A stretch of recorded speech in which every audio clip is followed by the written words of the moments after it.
Hey everyone, welcome to Accounting 101, and today we'll be discussing IAS and IFRS. If you've ever wondered who decides the rules in accounting, or how companies across different countries prepare financial statements using similar methods, this video is for you. By the end of this lesson, you'll understand what IAS and IFRS are, why accounting standards exist, who creates them, and why they are so important in the real world. Let's get started. Let's begin with a simple question. Why do we need accounting standards at all? Imagine if every company prepared financial statements however they wanted.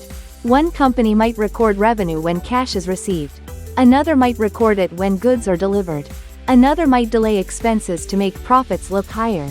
Without rules, financial statements would not be comparable. Investors would not know which company is performing better. Banks would not know who to lend money to. Governments would struggle to regulate businesses. Accounting standards exist to ensure financial information is consistent, reliable, transparent, comparable. High-quality financial information is essential for capital markets to function properly. Standards create trust. IFRS stands for International Financial Reporting Standards. These are global accounting standards used by many countries around the world. IFRS are developed and maintained by the International Accounting Standards Board, known as the IASB.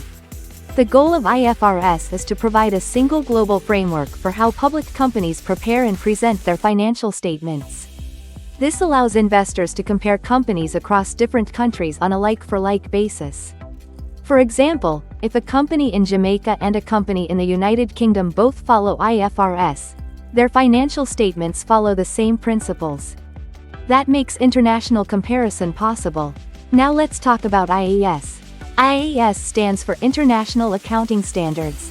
These were standards issued before 2001 by the previous standards-setting body.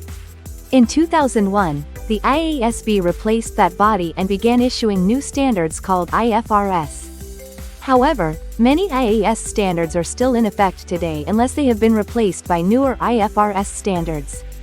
So when you hear IAS and IFRS, understand this. They are part of the same international accounting system. IAS are older standards. IFRS are newer standards. Both guide financial reporting globally. In many countries, companies listed on public stock exchanges are legally required to prepare financial statements in accordance with IFRS.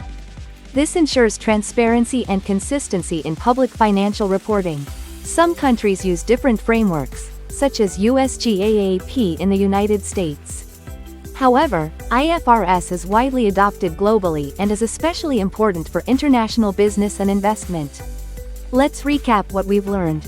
Accounting standards exist to ensure financial information is reliable, comparable, and transparent. IAS refers to older international accounting standards. IFRS refers to newer international financial reporting standards issued by the IASB. Together, they form a global framework for financial reporting. If you found this video helpful, don't forget to like, subscribe, and hit the notification bell so you don't miss the next video.